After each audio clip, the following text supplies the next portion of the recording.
Hi, everybody. My name is Jason. I'm good. I'm Jaden. I'm Eli. And we are the Yahoo and the Twitter YouTube channel. And that is our dog barking, and there's nothing we can do about that. We thank you guys very, very much for being a part of our YouTube channel, for being part of our family, for pulling up a little chair out here in the middle of this little jungle we're hanging out, that we dwell in, that on the average day we don't see a soul. We don't ever see people. Nobody ever comes down here because they can't really get down here. And that's our jungle life. And so this is the world that we encounter. Gentlemen, how you guys doing? Good. Anyone have any jokes or jungle stories? Or do we have to go to the sewer story? Nothing? What's your jokes? I forgot. Because nobody has anything. Wow, really Where quiet. do the cool mice live? Where do the pool mice live? Cool mice live. Where do the cool mice live?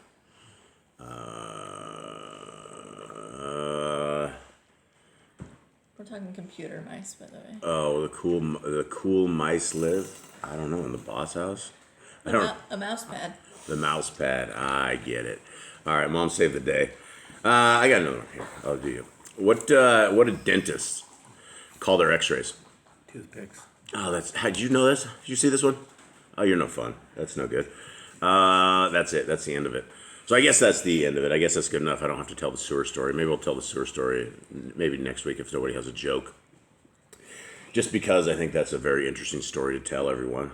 Considering we live in a place where you can't really get a sewer truck anywhere near our premises because it would fall in ditches, it would fall in canals, it would fall in the jungle. There's no way for one of those big old trucks to get here. So Public sewer. yeah, we're not on a public sewer. So that's a story for another day. As you guys can probably tell, it's a disturbing one. Is it disturbing, guys? Not really. Cage, you would say it's disturbing. You didn't even get out there. Maybe we should tell the sewer story. You're busy? Yeah, you weren't. All right, so let's get going, guys. Anyone tell me a little bit about the book of Joshua or actually the Judges from yesterday? What did we get? What did we see? Basically, what happened after Joshua died? Judah took over. Like, let's go and I'll go help you finish your takeover. And then I'll help you do this. A lot of them failed. Most of them failed getting their stuff. They didn't drive everyone out. They didn't kill the people. They made covenants with them, and they just let them stay there. So then they got taken over, and some of them even got, I think, Joseph even got enslaved, and Dan didn't even get any of his land because they weren't able to beat the people they were trying to take over, and so they all disobeyed Yah at this point. They're all breaking covenants, and In chapter 1, what was chapter 1 yesterday, essentially? basically them getting all beat and them disobeying. Yeah, it was a rerun, right? It was something that we had already seen, the stories we had already seen in the past, and we're going to see that a little bit in chapter 2 as well. It's as we're starting these new books, it's essentially giving us a recap of its own stuff as well. Now, before we begin this, I want to give this this hard scriptures a shout out and give everybody the opportunity if you guys would like to get one of these. It is limited edition. There's 1,000 of them that have been ordered. At least a tenth of them have been sold already. $64. You will not find a better deal anywhere. You will not find scriptures for this kind of a price. It has 103 books, large print. It's a very large book, and we are very, very happy with the way it came out. And you guys can get the exact copy of this. You can either order it online if you'd like to, and or it's absolutely free of charge. And so here it is, absolutely free of charge. Miss Nicole made some changes here, which makes me real happy. On this page, you guys can kind of see it. The very first download right there is the 5th edition. It's the revision 5 of Yah's Scriptures, single column. That is almost identical to the actual scriptures that are coming out, minus some page numbers or something somewhere. Something like that. You can also get revision 5 of the Apocrypha. It is the latest and last version, the same version that went to our printing scriptures. If you guys would like, anybody uses eSword is completely available for free, PC, Mac, mobile phones, everywhere. You guys can download this, and it is a very functional working setup. Now, Eli, how far are you into the RSTNE for getting this into eSword? I'm in Leviticus. You're back to Leviticus. So Eli had all the way, to Deuteronomy almost done? Numbers. Numbers. And he didn't click save. and we are a family of IT people, and so that's really not much of an excuse around here. Everybody knows you save. But Eli missed that boat on that one, and so he started completely over last night, and we're trying to get through that. But when we were done with that, we're going to be putting the RSTNE, the Restored Scriptures Translation, True Name Edition, or whatever they call that. It's out absolutely free of charge in eSword as well. So just things to be looking forward to. And today is a preparation day. Might as well get on that as well. Drum roll. All right, which means tomorrow's a Shabbat. Sunset today is when the day begins. It's essentially day begins and the day ends. And I know there's a lot of you guys out there. A lot of you guys go from sunrise. Some even go from sunrise to sunset as just being a 12-hour period being a day. Everybody's looking for their way. Everybody's looking for their way forward on that as far as what we believe as a family. And this is not a salvation issue, because if you're keeping Shabbat at all, if you even starting at sunrise, if you're making this attempt, this is what our Creator is trying to do. Is He's trying to bring back His people, trying to get the people who are willing to obey His laws, statutes, and commandments. And a lot of these things we're not going to have figured out until Messiah comes and gives us the old smack across the head with the book, right? Once He gives us that old crack across the head, this is what we meant, this is what my pops meant, then we'll get this and we'll go, oh man. And who has it right? I don't know. I don't do that fight. But for us and our family, we celebrate it as at night to night. Sunset is when the Shabbat begins. And so this is how we roll. Okay, chapter 2. Back to the past a little bit here. But this is the people that we're talking about here. We're talking about the children of our Creator. The children of our Creator, this is our forefathers and foremothers. We are now all in the generation, many moons past where they were at. But the same things that went for them are the same things that go for us. If you are willing to obey the laws, statutes, and commandments of our Creator, He is willing to be our Elohim. We can be His people. That's the bottom line. Will we serve our Creator? And as you are about to see, we're about to go into basically the entire Old Testament is all of these people of Yah that will not be the people of Yah. They go after all their mighty ones. They go after all this stuff. They just do not care about the laws, statutes, and commandments of our Creator. This is why I hope and pray and wish that all of you guys out there are in a different state of mind, that you guys are in the state of mind that we are willing to be obedient. We're 3,000 years later than these folks back then, and nothing has changed. It is all the same doctrine. Not one jot or tittle of the Torah will be gone until heaven and earth pass away. And Messiah did not come to kick the laws to the curb. He did not come to nail them to the cross to give us a new way of understanding. The way that His Father wrote to us in the Old Testament is the exact same way. That Old Testament is the New Testament revealed, and the New Testament is the Old Testament concealed. And so there, or split that up either way. You need both of the Old Testament and the New Testament to figure this path out. And if you have one without the other, it doesn't make a tremendous amount of sense. So let's begin.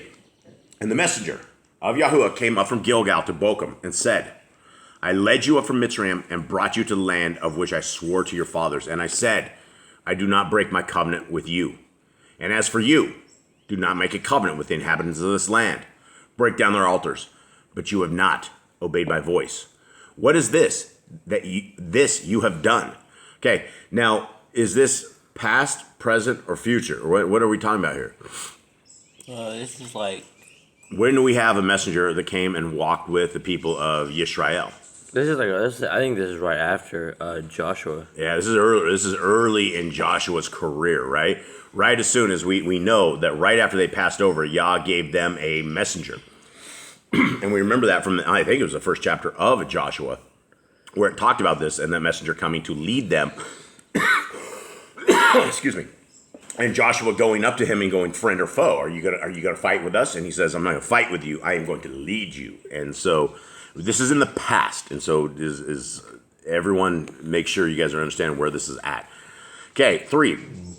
Therefore, I also said, I am not driving them out before you, and they shall be adversaries to you, and their mighty ones shall be a snare to you.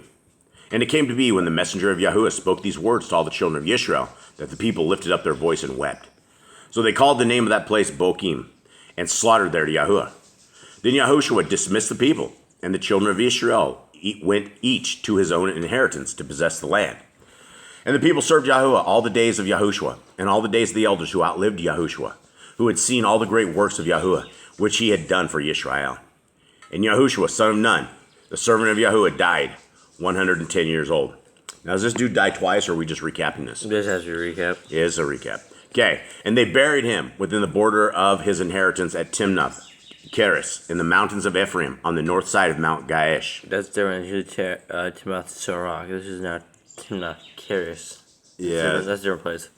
So what are you saying? In Joshua said they buried him in a different place. Here they buried him in a different place as well. Did they? Yeah, it was Timnath Sarach. This is Timnath Keres.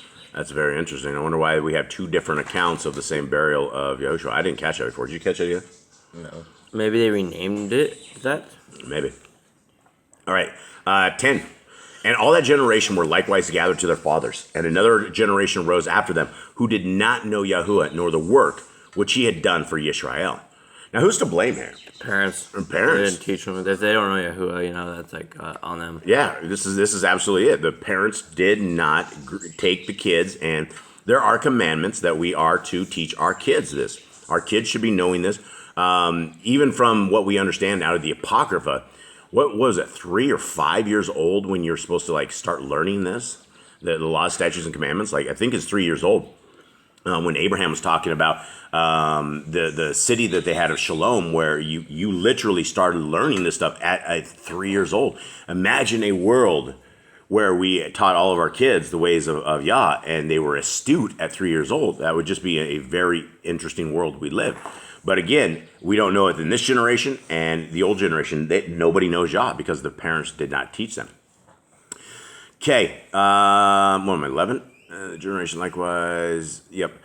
11. Then the children of Yisrael did evil in the eyes of Yahuwah and served the Baals, and forsook Yahuwah, Elohim of their fathers, who had brought them out of the land of Mitzrayim, and went after other mighty ones, the mighty ones of the people who were all around them. And they bowed down to them and provoked Yahuwah. So they forsook Yahuwah and served Baal and the Ashtaroths. Okay, so we have two separate entities, right? The people that are serving Baal are essentially serving Nimrod, and the Ashtaroths are essentially his wife, is how this is going down. Okay, and the displeasure of Yahuwah burned against Israel. Therefore he gave them into the hands of the plunderers, who despoiled them, and he sold them into the hands of their enemies all around, and they were unable to stand before their enemies any longer.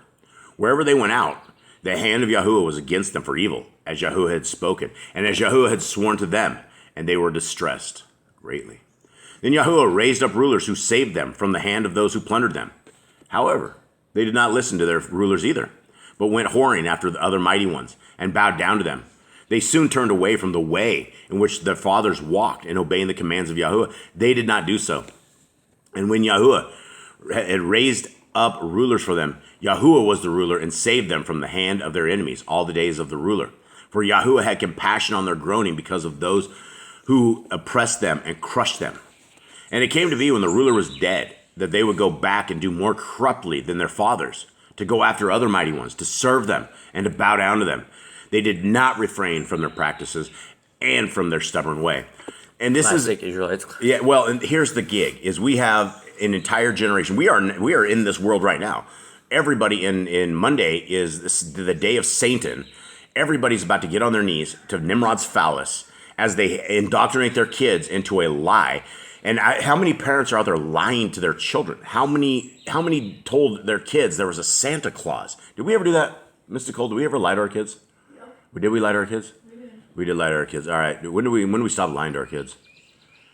We were pretty asleep back then. I think it was when I was around like 5 or 6. 5 or 6. We told you guys the truth, but we had been lying to you guys for like the last. You were 5 or 6. That would have put what? 8 or 9. 8 or 9. I think you might have told them before me though. Probably. I'm sure that was your mother's gig right there. I always hated Christmas. For some reason, I couldn't stand it. Yeah, don't give me that look, Miss Nicole. You love that pagan, heathen, satanic time of year. That's one of the hardest things we had to break from Miss Nicole like 20 years ago, 15 years ago. I don't even know how long ago it was we stopped celebrating Christmas and all the holidays and things of that nature.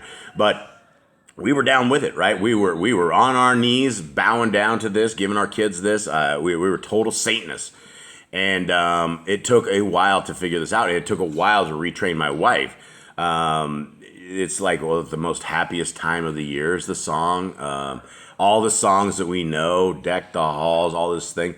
And the crazy thing is, we went out to the store the other day, and it's like we went into this. It's a Panamanian store, but it's like run by gringos. And that, guys, for anybody that thinks that's like offensive, being called a gringo, that's not offensive down here. I guess it's not. I guess it's offensive or not, but it's just the way it is. If you're white, you're a gringo. We went in there and it had all this gringo music going, and it was all this same stuff over and over and over. You could just hum the music. The Christmas music's all the same. People are they're just getting so festive. This is just such a great time of year. And they're celebrating it for something that doesn't matter. They're celebrating just like the Israelites celebrated the golden calf. Right? They were all sitting there. This is Yahuwah. Here's your God. Here's a molded calf. And they're like, that's him. Look, the calf. That's our creator. Get on your knees, quick. Everybody. Same thing. We're doing the same stuff today. Our creator has told us not to do this. Jeremiah tells us not to deal with Christmas trees, not to deal with anything that the pagans do. We don't want to be into this. But unfortunately, here we are and today. And Yahuwah will save you.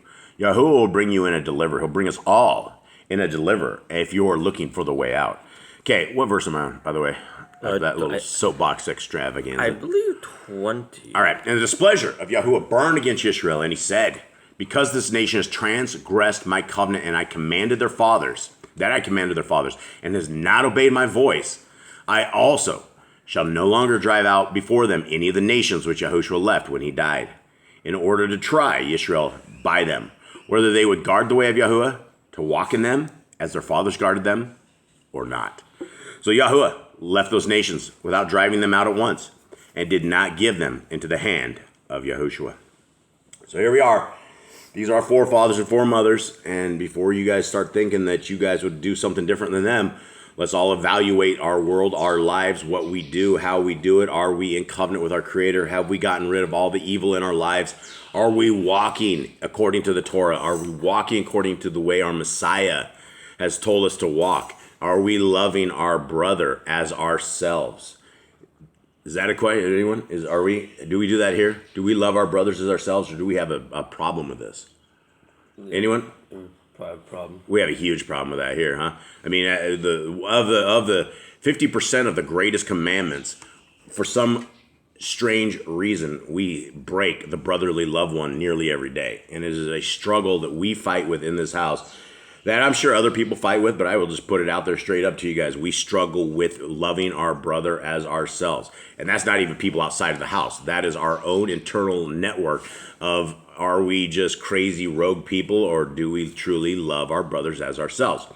So as we sit and mention all this stuff to you, trust me, we are always on the focus of this, sticking up some mirrors here so we're able to reflect on our own actions, reflect on our own ways, because we do tremendously struggle with this. I wonder almost every day, are we going to make the kingdom? Is this place the kind of place that is humble enough, that is loving of our Creator enough that we make the kingdom? So if we're having these struggles here, I'm sure all you guys are having those struggles out there. There's only one way to the kingdom. It is by obedience to our Creator. It is by salvation through our Messiah, and it is what His sacrifice that has done this for us, that we can break the curse of the curses of the Torah, and that is a spiritual death. So with that, everybody, I hope you guys have a wonderful day. Shabbat shalom to you guys. Happy prep day. Hope you guys are celebrating Shabbat, and we are out. All right, shalom.